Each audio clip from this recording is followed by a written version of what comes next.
एक तरफ अपनी गरीब कल्याणकारी योजनाओं को लेकर के प्रधानमंत्री मोदी जी ने बिना भेदभाव के देश के अंदर हर तबके के लोगों के कल्याण के लिए, उनके उत्थान के लिए कार्य किया।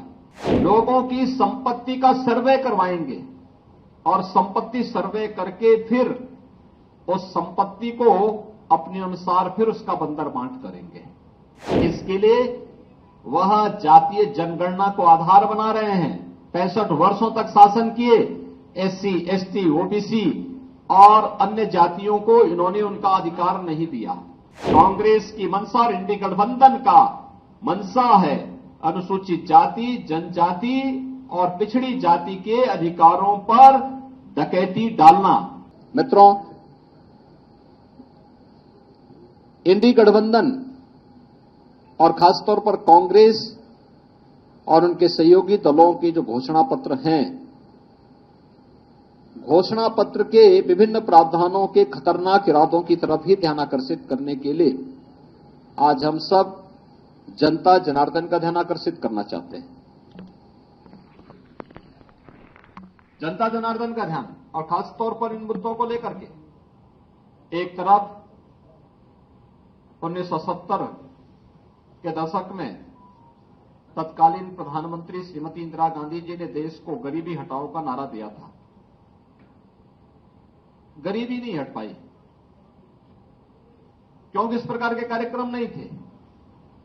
उनके 19 सूत्री 20 सूत्री कार्यक्रम बनते थे, लेकिन वे फाइलों तक कैद होकर के रह जाते थे। शासन स्तर पर अगर किसी गरीब के लिए योजना का लाभ भी देने की बात होती थी तो कमीशनखोरी की भेंट चढ़ जाती थी।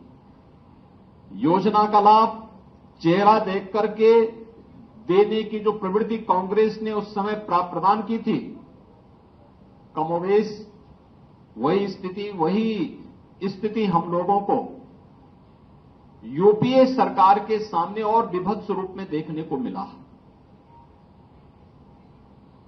आज का जो कांग्रेस इंडी गठबंधन से जुड़े हुए सहयोगी दलों के जो घोषणा पत्र जारी हुए हैं, उस घोषणा पत्र को देख करके हम कह सकते हैं, एक तरफ अपनी गरीब कल्याणकारी योजनाओं को लेकर के प्रधानमंत्री मोदी जी ने बिना भेदभाव के देश के अंदर हर तबके के लोगों के कल्याण के लिए, उनके उत्थान के लिए कार्य किया और 10 वर्ष में 25 करोड़ गरीबों को गरीबी रेखा से उभार करके उन्हें खुशहाल जीवन जीने के लिए आगे बढ़ाने में मदद की।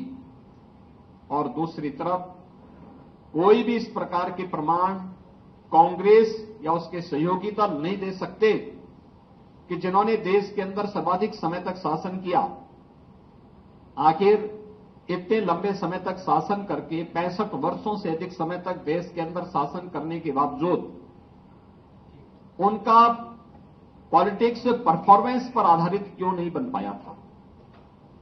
क्यों इनकी योजनाएं पिक एंड चूज की थी? चेहरा देख करके योजनाओं का लाभ देने का कार्य क्यों?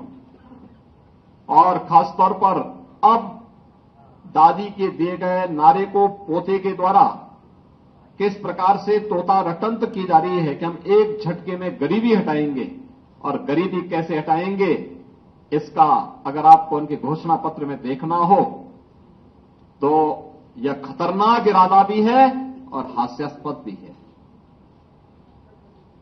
वो कह रहे हैं कि हम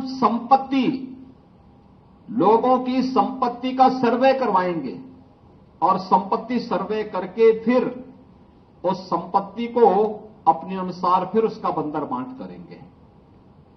यानी पहले देश के संसाधनों पर लूटपाट।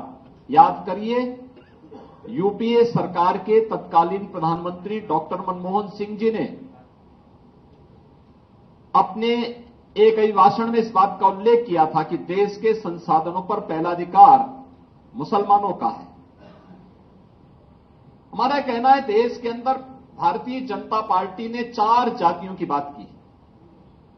गरीब है, किसान है, युवा है और महिला है। इसमें किसी जाति की बात नहीं की है, किसी मत और मजहब की बात नहीं की है। जो गरीब है उसको शासन का हिस्सा मिलना चाहिए, युवा है उसकी आजीविका की व्यवस्था होनी चाहिए, महिला है, उसके स्वावलंबन के लिए कार्य किए जाने चाहिए। अन्नदाता किसान, वह किसी भी जाति, मत, मजहब, वर्ग का है, उसको सम्मान मिलना चाहिए।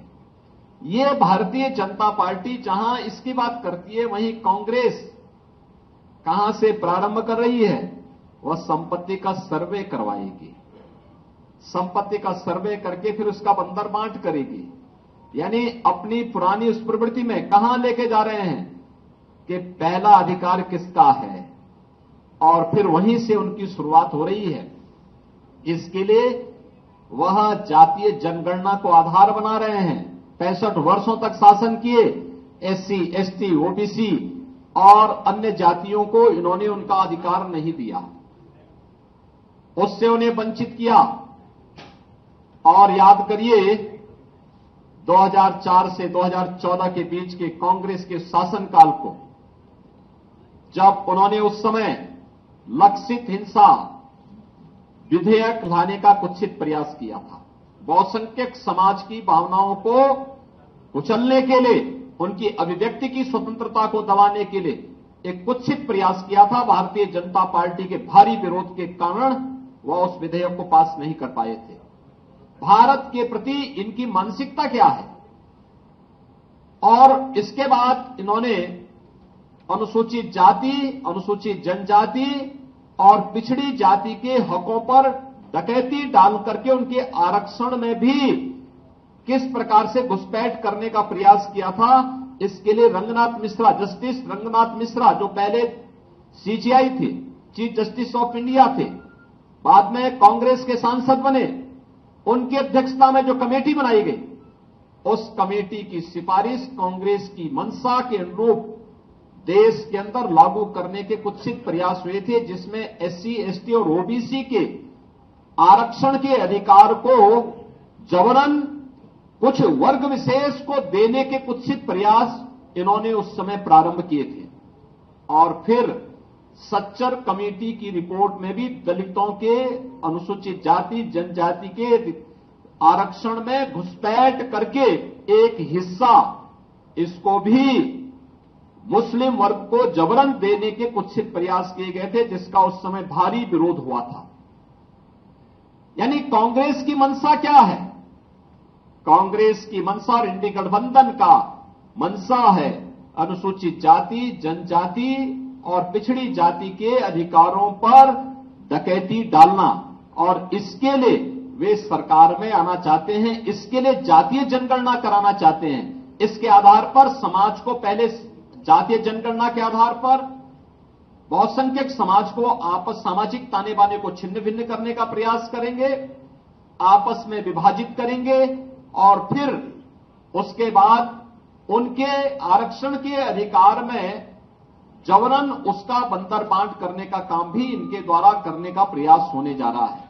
और यह एक खतरनाक इरादा इनके द्वारा अपने इस जो है घोषणा पत्र में इनके द्वारा करने का कुत्सित प्रयास प्रारंभ हुआ है।